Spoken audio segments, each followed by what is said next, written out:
Well, thank you for being here today. I'm very excited because I've got a new book coming out, and it's about relationships, and the subtitle is Secrets of Successful Relationships Revealed, and one of the main secrets is self-awareness.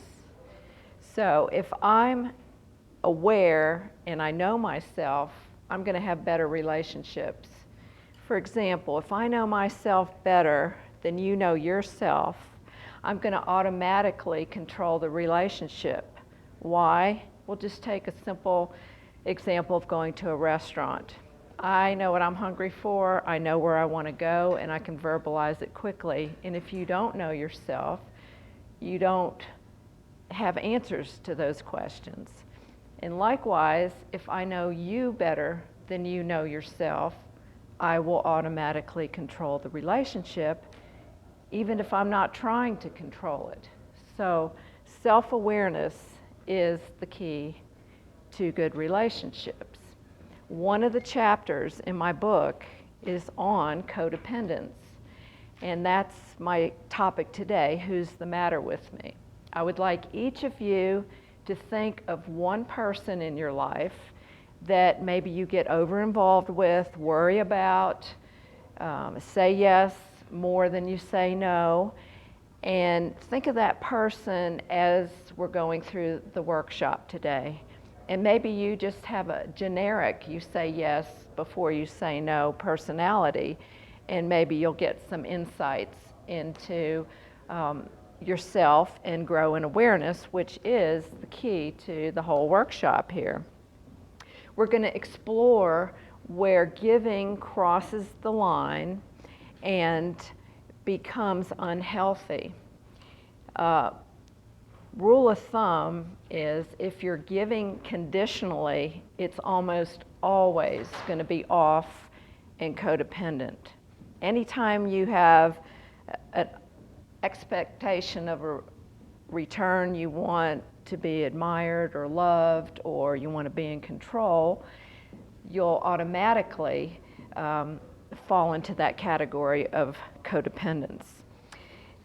Hidden agendas are very common when you're codependent, and it's at the unconscious level. So it isn't like we're setting out to be bad or do things to those that we love. It's just part of our inability to see ourselves and know what we're doing. So we're going to talk about where that line crosses and where we do have hidden agendas. I like to talk from the recovery movement because they've done a lot of work with understanding codependence. Back in the 1930s, Bill Wilson started Alcohol Anonymous and had a spiritual awakening himself and wanted other people to have the benefit of that. And we all know the success of AA helping people get off of drugs and alcohol.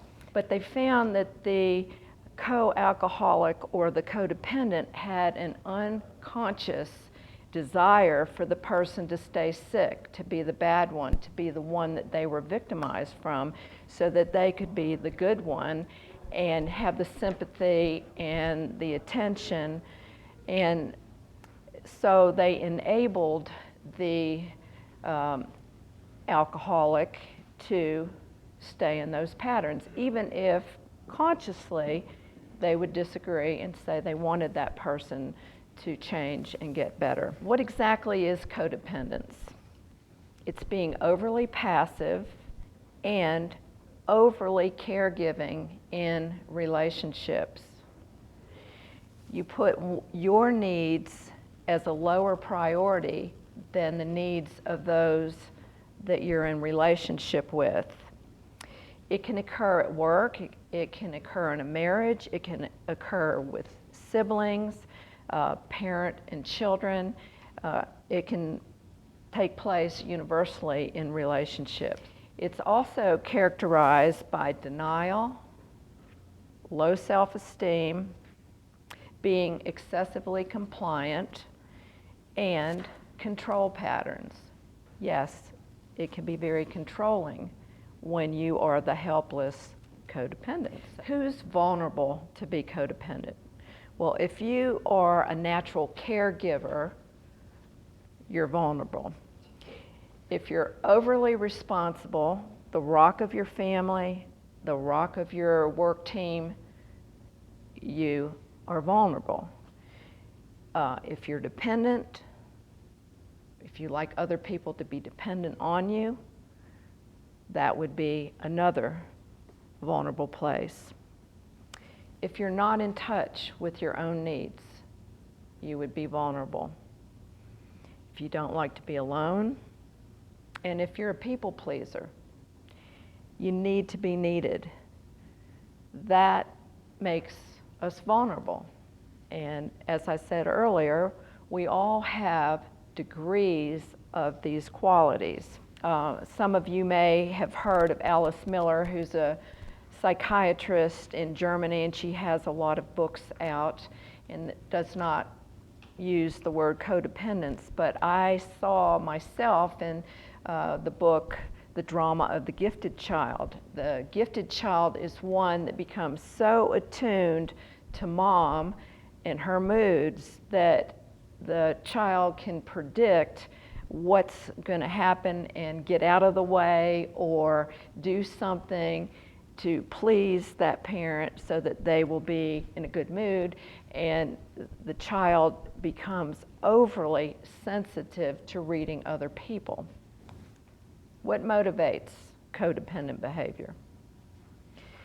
Well, the number one thing is not wanting to feel your feelings, not wanting to feel the negative, uncomfortable feelings that come up.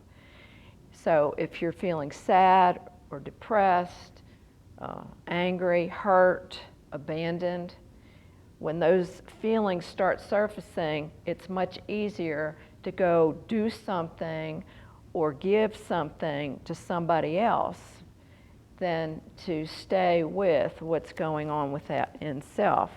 And then beliefs. Beliefs affect everything that we do in life. So if we have a belief that it's bad to think of self, it's selfish to put your needs before somebody else, then that belief is going to keep you stuck in a dysfunctional pattern of codependence, because there are higher truths. If I'm going to give, let me give from my overflow. Let me fill myself up. Let me be selfish enough to say no and take care of my own needs so that I can give from my overflow. It's very helpful to be in a group, though, when you have a problem, because if you come from a dysfunctional family, which we all did to different degrees, you don't want to ask for help. You don't want to verbalize to somebody else that you have a problem. So a lot of times a 12-step group is helpful because you are receiving emotional support for saying, I have a problem. Remember to give from your overflow. Take care of yourself. A well-nourished self has a lot to give. Anytime you're giving conditionally, catch yourself. Stop. Pay attention. What's going on below the surface? Do I have a belief that it's coming up and making me say yes when I know I need to say no? What are my needs that I'm not paying attention to? What feelings do I need to pay attention to? What am I motivated? Why am I motivated right now when I get a funny feeling? So spend time alone to know yourself, to build awareness. And those are keys to understanding codependence and helping yourself. Yeah, and you're talking about survival guilt, where you're doing probably better than your siblings, maybe emotionally, maybe financially, And so there's a certain amount of being uncomfortable that you do have a richer, fuller life. And there you think you should bring them along, which they may or may not be able to do. And so those are really tough calls, and nobody can really tell you where the line is. You have to figure it out. But when you're in a love relationship, you do experience dependency on each other, and friendships can have this dependency, and it doesn't always mean dependency is codependent. And as we're raising children, at first it's normal for them to be very dependent on us, and then they're counter-dependent when they move away, come back, move away, come back.